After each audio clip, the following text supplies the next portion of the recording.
부활주의를 허락하신 우리 하나님, 부활주의를 허락하신 우리 예수님, 그리고 부활주의를 알게끔 우리에게 성경을 써서 전달해 주신 사도들, 그리고 성경에게도 또 교회 역사가들에게도 오늘 정말 진심으로 감사드리고 싶어요. 그리고 하나님 예수님께 더 많이 감사드리고 싶고요. 성경이 없었더라면 우리는 부활주의도 몰랐잖아요. 그래서 성경에 대하여서도 감사도 좀 하고, 또 지금까지 우리의 믿음을 유지하여서 오늘 부활절 예배에 드릴 수 있도록 우리 믿음을 발전시키고 성장시켜 주신 성령님께도 감사와 영광을 돌리는 이 한 시간 되기를 바랍니다. 오늘 우리 모두는 부활주의를 축하하러 왔습니다. 그리고 예배하고 경배하러 왔습니다. 오신 성도님들 보면 우리 정집사님 저 멀리에서 원건 각처에서 다들 가까이 사시는 분들 많지 않고 멀리서 이렇게 오셨는데, 또 다른 성도님들 태워서도 오시고, 또 모든 분들 손잡고 오신 분들께도 축복을 하고 감사를 드립니다. 지금 오늘 이 부활절 말씀을 들을 때에 예배하기 전에 여러분의 내면의 컨디션은 어떠신지요? 오늘 정말 잘 조절하셔서 에너지를 잘 분산하셔서 끝까지 예배 마치는 시간까지 힘과 지혜를 다 쏟아서 하나님의 말씀과 찬양을 올려드렸으면 좋겠습니다. 사랑하는 성도 여러분, 여러분은 고난주간을 어떻게 지나셨습니까? 우리 중에는 이런 질문을 하면 한 주간 돌아보게 되죠. 좀 어떤 사람은 그래도 간간히 기도하셨고, 또 한 끼 정도, 두 끼 정도 금식하신 분도 있을 것이고, 또 경건하게 생활하신 분도 있을 것이고, 또 감사하면서, 또 전도하면서, 또 때로는 일상생활에 충실하면서, 또 열심히 부모님 섬기고 노인들을 돌보면서 한 주 동안 다양하게 삶을 살고 있게 오신 줄 믿습니다. 어쨌든 다양한 여러분의 삶, 이 자리에 오신 여러분을 응원합니다. 분주한 분, 또 피곤한 분, 또 말씀으로 새 힘 얻게 되기를 간절히 바라고, 오늘 부활주를 기대하면서 찾아온 모든 분들에게 더 깊고 또 더 높은 깨달음이 있게 되시기를 바라겠습니다. 오늘은 우리 기쁜 마음으로 이 말씀을 중심으로 해서 부활절을 놓고 묵상하면서 마음속에 지혜를, 하나님의 말씀을 간직할 수 있기를 바랍니다. 부활은 한마디로 이야기해보라 이러면 여러분들은 어떻게 이 부활을 표현하고 싶습니까? 성경 안 보고 그냥 마음속에 담겨있는 그것을 한번 여러분들이 한번 설교 듣다가 한번 기록도 해보시고 마음에 그려보시기를 바랍니다. 부활은 기독교만의 유일한 자랑이다. 저는 이번 주간에 이렇게 좀 표현하고 싶어요. 다른 종교의 끝지점에서 기독교는 시작한다라고 하는 말이 있잖아요. 다른 종교의 끝지점에서 기독교는 다시 시작한다. 이 말을 가만히 새겨보면 다른 종교는 죽음으로 끝이 났습니다. 공자님, 스가님, 그죠? 마호메트님까지 붙여야 될지 모르겠지만 다른 종교를 형성했던 종교 지도자들은 살아서는 그들도 상당히 도덕적으로 윤리적으로 깨끗하고 멋있게 살았어요. 그건 인정해야 됩니다. 그들의 교훈도 참 인간으로서 철학으로서 뽑아내고 짜내서 그 누구보다도 탁월한 지혜를 그려놓았습니다. 그것도 인정해야 됩니다. 그들이 자기가 자기를 신뢰하라고 하지는 않았습니다. 그 이후에 많은 제자들이 그들을 추종함으로 말미암아 우상이 되어버린 그것이죠. 그런데 그들이 안타깝게도 죽음으로 끝났습니다. 다시 살아나지를 못했어요. 그래서 그들의 교훈은 인간의 지혜요, 한계 있는 지혜에 지나지 않았습니다. 그러나 기독교는 예수님도 어떻게 보면 그들의 이야기와 얼핏 도덕적으로나 윤리적으로 비스무리한 그런 것들도 많지만, 그러나 그들의 종교와의 차이점을 이야기하라. 그러면 예수님은 죽었다가 다시 살아나신 이 사건을 우리에게 보여주셨다는 것입니다. 할렐루야. 예수님만이, 기독교만이 부활이 있다는 이 말입니다. 여러분, 우리가 인생을 살면서 이 세상 70년, 80년, 90년, 100년까지 살면 좋겠습니다만은 우리 얼마 남지 않았잖아요. 인생에 우리의 그 24시간을 나이별로 이렇게 계산을 해보면요, 한 40대가 되어지면 오후 한 3시쯤, 그리고 50대 이렇게 보면은 오후 한 5시 50분, 60대, 70대 되면 벌써 저녁 8시 다 지나버렸어요. 저와 여러분은 대다수 지금 12시간, 24시간, 저녁 12시가 되면 인생 끝인데 우리의 시간표를 보면 오후 8시, 9시예요. 좀 기분 나쁩니까? 어쨌든 몇 시간 안 남았어요. 몇 시간 안 남았어요. 자, 이럴 때에 이 세상에서 우리가 꼭 준비할 것이 하나 있다면 무엇일까요? 우리가 이 세상에서 다른 사람들과 달리 꼭 준비해야 할 것이 있다면 그것은 바로 영생이라는 거예요. 영생. 영원히 사는 그것을 이 땅에서 하나님 주신 그 생명, 하나님 주신 그 선물, 믿음으로만이 다가오는 그 선물을 우리는 꼭 준비해야 돼요. 그런데요, 여러분도 알고 저도 알다시피 이 믿음이라고 하는 것은 참 신비롭게도 스스로 태어나지 못해요. 부모님이 탄생시키지도 못해요.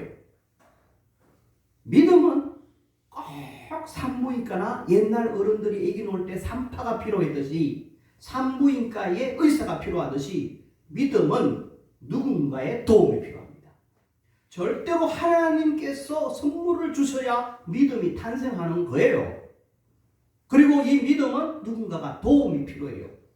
그렇다면 오늘날 많은 세상 사람들에게 자꾸만 부활주의 되고 고난주의 되고 평소에 야 교회 나가, 성경의 진리는 이런 거야, 십자가는 이런 거야 라고 자꾸만 그 사람에게 이렇게 다가가서 복음을 전하면 세상 사람들의 입장에서는 거부를 합니다. 그리고 그들은 짜증을 부립니다. 그만 귀찮아 나한테 더 이상 이야기하지 마. 이렇게 이야기하고 나면 우리는 그들에게 한 걸음 더 나아갈 수 있는 용기를 잃어버립니다. 이럴 때에 성령님께서 주시는 지혜는 이겁니다. 친구야, 믿음이라고 하는 거, 너 이 세상 살면서 언젠가는 가게 되는데 영생 준비해야 돼. 그런데 이 영생은 믿어야 되는데 이 믿음은 스스로 만들 수 없단다. 그래서 하나님께서 자꾸 네 마음을 두들기는 거야. 선지자를 통하여, 교회를 통하여, 너 어머니를 통하여, 기도하는 너 할머니를 통하여 자꾸 두들기는데 지금 나를 통하여서도 너의 마음을 두들기는 것은 긍정적으로 해석하면 하나님 너를 지금 부르시는 거야. 하나님이 너를 사랑하는 거야. 그래서 거부하지 마. 이번 기회에는 너는 좀 가슴을 열고 이 복음을 한번 받아들이기를 바래. 하나님이 지금 너를 사랑해서 사람을 보내서 그렇게 하는 거야 라고 표현을 하면 아주 한 걸음 더 나아가서 그들의 믿음을 도와줄 수 있다고 생각합니다. 여러분은 복음을, 영생을, 십자가와 부활에 대한 이 진리를 마음속에 간직하여서 전파를 하는 것이 우리 주님 기뻐하시는 일인데 잘 전파한다를 10점 만점으로 두었을 때 내가 이 복음을 확신한다, 이 구원에 대한 비밀, 또 영생에 대한 비밀을 나는 잘 간직해서 그리고 믿어. 그러면서 이것을 기회만 되면 나는 잘 전할 수 있다라고 하는 것을 10점 만점에 두었을 때 여러분의 믿음의 확신의 정도, 그리고 여러분의 전파하는 여러분의 모습들, 그 부활과 십자가를 생각하며 여러분의 가슴 속에 기쁨이 있고 확신이 있고 어떤 난관과 어려움도 극복할 수 있는 그 정도는 지금 현재 솔직히 몇 점입니까? 대답 안 해도 돼요. 정말 10점 만점으로 두었을 때 확신의 정도는 그리고 전파할 수 있는 자신감의 증거는, 그리고 이것 때문에 나는 지금도 구원받았어, 영생 얻었어 라고 하는 그 점수는 과연 몇 점이냐 이 말이죠. 오늘 어떤 사람들은 3점 수준도 안 될 수도 있고요. 우리 가운데 어떤 사람들 아직도 의심하고 부활에 대해서 의심하고 믿음이 없는 사람들 2점, 3점 수준에 머물러 있겠죠. 어떤 사람은 그래도 나는 확신은 해. 그러나 내 전파하는 점수가 7점도 안 돼가지고 나 평균 8점밖에 안 돼. 이런 사람들은 9점, 10점을 올리시기를 바라고, 2점, 1점에 머물러 있는 사람들은 3점, 4점으로 올릴 수 있는 이 시간 되기를 주의 이름으로 축원합니다. 오늘 이 본문을 보면요, 오늘 우리는 이 부활절을 앞두고 두 가지만 좀 생각하기를 바라는데요. 이 부활절을 놓고 예수님 돌아가시고 성천하시고 부활하시고 성천하시고 난 후에 이 고린도 교회 성도들 속에는 부활을 믿는 부류가 한 부류가 있고, 의심하는 부류가 한 부류 있고, 그리고 확신하는 부류가 한 부류가 있습니다. 오늘 15장 이 고린도 전서를 썼던 바울과 그의 사도들은 확신을 했습니다. 10점 만점이죠. 그런데 오늘 이 말씀을 받는 그 사람들은 아마 3점, 4점, 5점 의심하면서 갸우뚱하는 그런 사람들을 상대로 이 복음을 썼단 말이에요. 이럴 때에 사도 바울은 가슴속에 부활을 논증하면서 두 가지, 오늘 읽었던 본문에서 이 두 가지 핵심 키워드, 핵심 단어를 중심으로 우리도 접근해 보자고요. 저는 여러분들 눈에는 어떤 말씀이 들어옵니까? 저는 3절에 나 바울이 이 부활이라든지 복음을 받은 것을 먼저 너희에게 전파했다. 그런데 내가 복음을 전파하는 그 근거는 성경대로 그리스도께서 죄를 위하여 죽으시고 장사 무덤에 들어갔다가 성경대로 사흘 만에 다시 살아났다라고 반복된 표현이 성경대로라는 것이죠. 그래서 지난 시간에 십자가도 성경대로, 구약에 예언한 대로 십자가를 지셨고 부활하셨다라고 하는 사실을 먼저 기억했으면 좋겠고요. 그 다음에 눈에 들어오는 두 번째 단어는 동사인데요. 4절에 보니까 5절입니다. 5절. 게바에게 뭐 했다고요? 보이시고 후에 12제자에게와 그 후에 500여 형제에게 일시에 보이셨나니, 그러니까 계속해서 예수님은 성경대로 부활하는 것은 역사적인 사실이다 이거 하고, 예수님은 부활하고 난 이후에 까꿍했다는 거예요. 까꿍. 사람들 찾아다니면서 우리말로만 까꿍 나 나타났다. 너 보여주고 싶어. 예수님께서는 자꾸 이 사람 저 사람에게 40일 동안 계속 부활하신 예수님의 몸을 보여줬다는 거예요.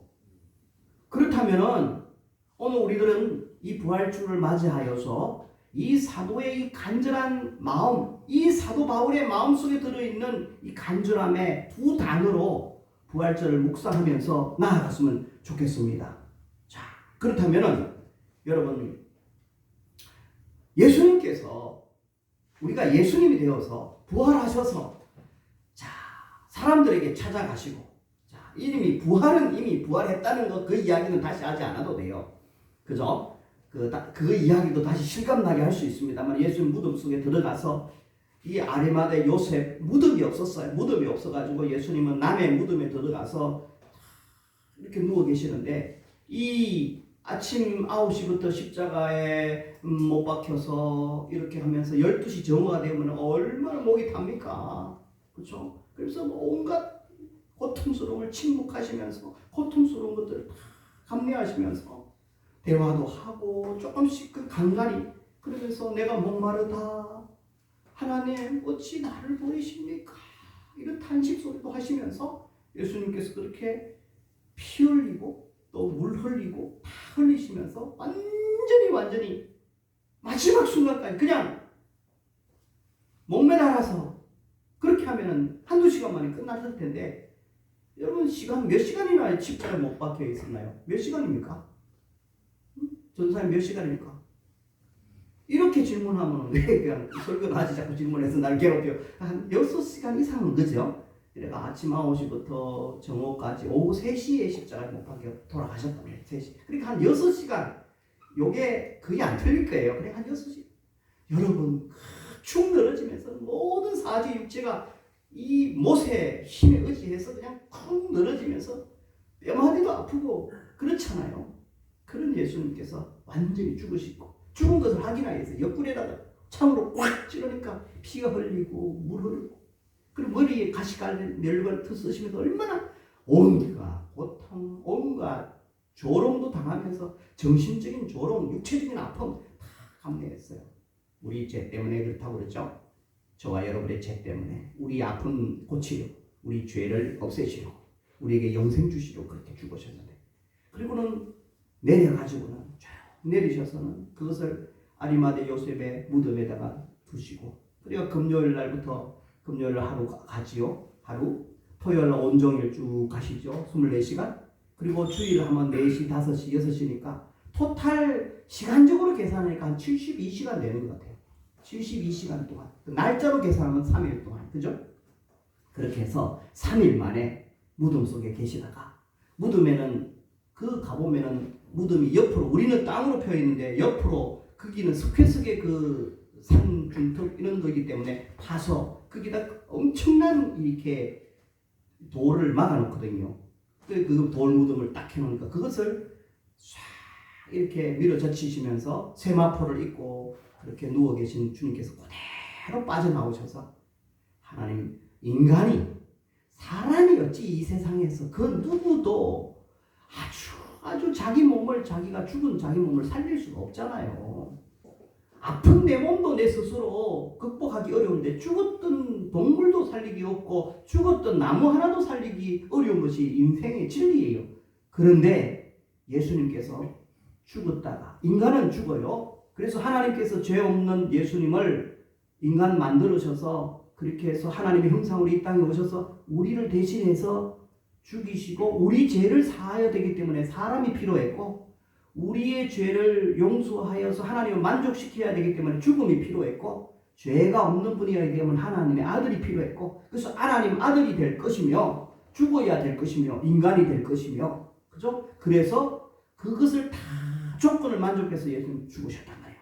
그리고 부활하셨다는 것은 봐라 내가 인간으로서 살아있는 사람의 이야기로서 약속한 내 모든 것 나는 너희들을 위해서 죽는다. 내 교훈은 이런 거다. 하나님 나라는 이러한 거다. 얼마나 많은 이야기를 쏟아냈습니까? 얼마나 제자들을 가르쳤습니까?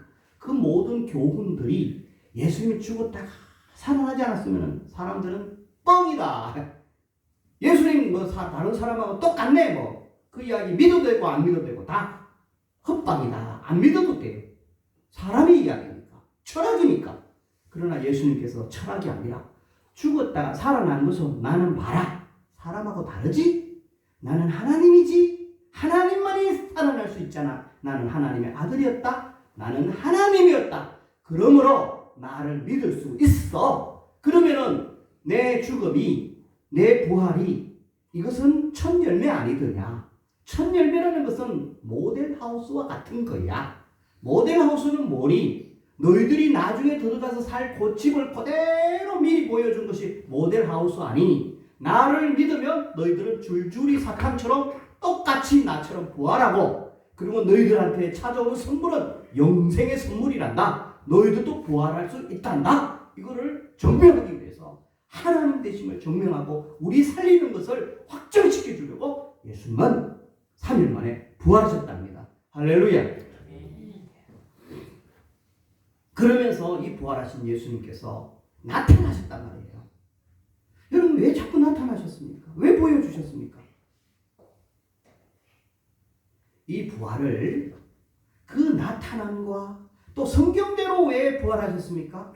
여기에서 우리는 성경대로라고 하는 것은 성경대로라는 것은 성경은 미리 쓰여졌잖아요. 700년 전에 1000년 전에 미리 쓰여졌다는 것은 내가 죽을 것은 내가 죽고 부활한다는 것은 오래전부터 하나님의 계획이었단다. 그 하나님의 계획, 하나님의 마음속에 들어있던 놀라운 프로젝트였단다, 아이디어였단다. 그 계획의 속 사정을 보면 너희들 사랑해서 내가 왔다. 부활은 하나님의 사랑의 프로젝트입니다. 하나님의 사랑의 그 청사진입니다. 하나님 사랑하셔서 우리를 위해서 죽으시고 부활하셨다는, 성경대로 왔다는 것은 하나님은 우리를 사랑하여서 그 계획을 지키셨다. 따라서 하나님은 성실하시고 신실하신 분이라는 것을 증명한 거예요.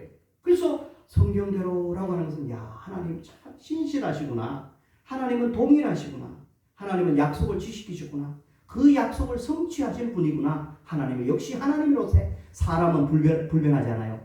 사람은 약속하고도 다 어겨요. 그러나 하나님은 불변하신 분인 것을 드러내서 전능하신 하나님인 것을 증명한 것이 성경대로라고 하는 말이에요. 여러분 믿으십니까? 네. 하나님 그런 분이에요. 그리고는 나타나셨다는 것은 그냥 죽고 나서, 부활하고 나서 그냥 성천을 그냥 하루 만에 확 깨버리면 또 사람들이 못 믿잖아요. 나타나셨다는 것은, 야, 관찰해라. 제자들아, 그리고 무리들아, 나 부활한 걸 너희들 직접 보아라. 확인해라. 너희들 눈으로. 그리고 내 목소리 듣고 보고 관찰하고.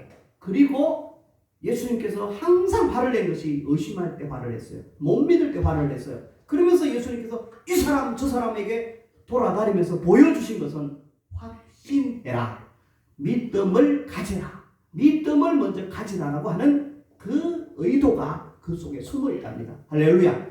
그래서 이 나타나시고 보이시고라고 하는 이 말씀을 묵상하는 가운데 우리가 첫 번째 우리 가슴에 새겨야 될, 적용해야 될 것, 주님은 부활에 대해서, 십자가에 대해서 그 성도들이, 그 제자들이 확신하기를 바라시는구나. 그래서 우리는 부활절을 위해 우리는 더 부활에 대해서 확신하고 믿으면서 감사하면서 나아가는 성도가 되어야 될 줄 믿습니다. 확신하기 위해서는 자, 이 부활을 놓고는 저는 두 가지 단어를 여러분에게, 세 가지 단어로 적용할 점을 던져드리고 싶어요. 첫 번째로 in heart, in 속으로, heart, 여러분 가슴 속에 in heart라는 거예요.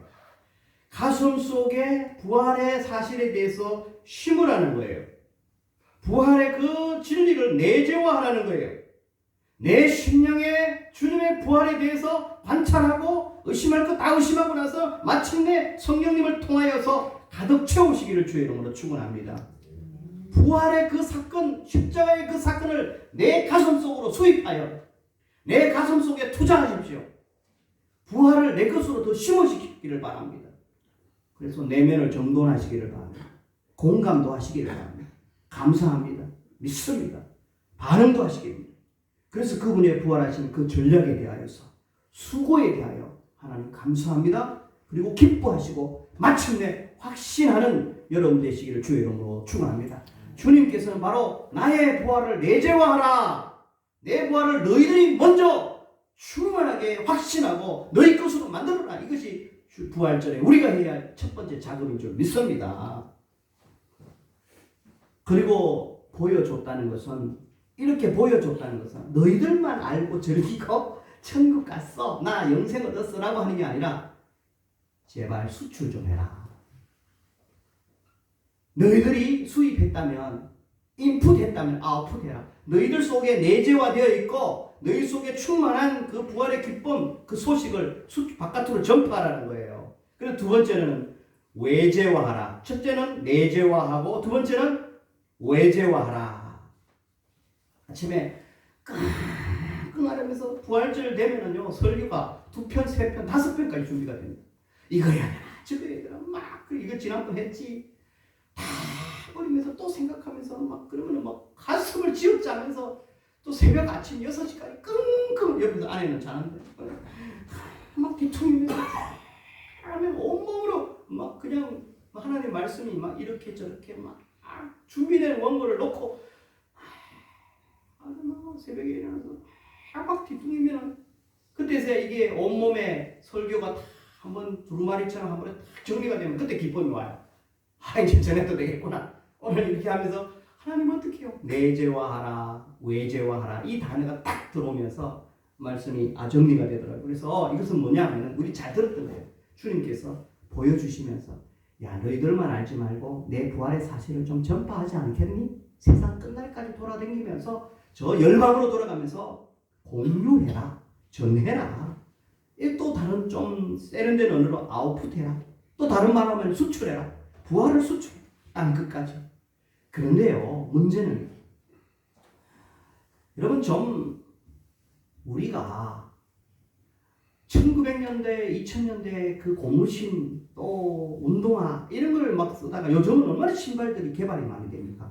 신발들 보면 요즘은 뭐 쿠션이 좋아가지고 그죠? 근데 그치 키작한 사람들은 한 5cm, 7cm를 높여가지고 신발을 만들어 딱 신으면은 요 100cc 살짝 넘어요. 얼마나 개발을 많이 합니까?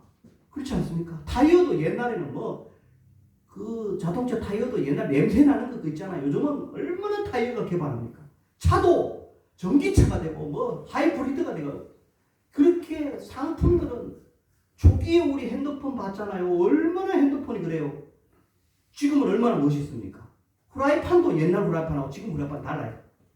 또 세탁기뿐만 아니라 모든 게 다 개발됩니다. 그런데 크리스찬들이 게을러요. 솔직한 말로 우리 조금 자아 반성을 해야 됩니다. 부활절 되어지면요 늘 계란 그리고 부활절 말씀 한 구절 그걸 가지고 부활절이라고 그 시간에 전달하고 이 동네 돌아다니면서 주고 게을르고 나태하고 너무너무 머리가 나빠요.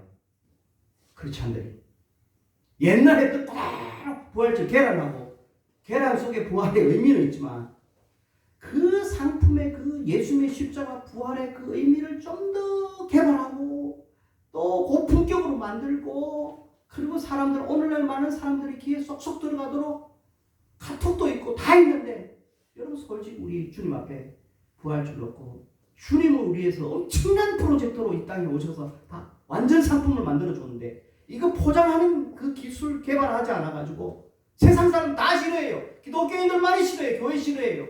왜? 옛날에는 그러지 않았어요. 그죠? 요즘은 옛날 상품을 가지고 그대로 얼마나 이 구태의연한 게으른 전략가. 그래서 얘들아 성령께서 얘들아 좀 탈피해라. 고급 상품을 만들어서 좀 나는 본질은 좋은데 너희들이 나누어주는 그 상품은 너무 불량이다. 너희들 세속화로 때 묻었다. 그렇게 좀 썩지 말고 세련됨을 유지해서 좀 개발해서 부디 선행 개발해가지고 복음을 전파해라. 그래서 우리는 이렇게 한번 해본 거죠. 이번에 우리 전사님이 사탕세계 물론 다른 방식 사탕세계는 3일 만에 흑사탕이면 더 좋겠고요. 사탕세계에다가 3일 동안 장사 진행 받아서 계란 하나 넣고 부활절 계란 하나 넣고 그럼 부활했다는 의미 아닙니까? 사탕세계는 3일 만에 흑사탕은 특별히 예수님 3일 동안에 깜깜한 곳에 계셨다. 그리고 부활하셨다. 그러면은 부활하고 나면은 오는 게 찾아오는 게 뭐냐면은 영생이란 말이에요. 그래서 우리 교회에서 떡을 했어요. 떡은 영생, 풍성함을 의미하지 않습니까? 그래서 구원을 위하여 고난주간에는 십자가, 부활, 구원에 이르는 길, 복음의 메시지가 들어 3종 세트. 그리고 부활절 날에는 예를 들면 사탕, 3일을 의미하는 사탕, 그리고 계란, 그리고 떡, 풍성함. 이렇게 해서 하면 부활주일 3종 선물 세트. 이렇게 해서 예를 들어 이런 식으로 해서 깔끔하게 해가지고 선물도 주고 다른 사람 좀 주면서 뭐 삶으로도 또 사랑으로 음식도 사주고 이렇게 하는 거예요.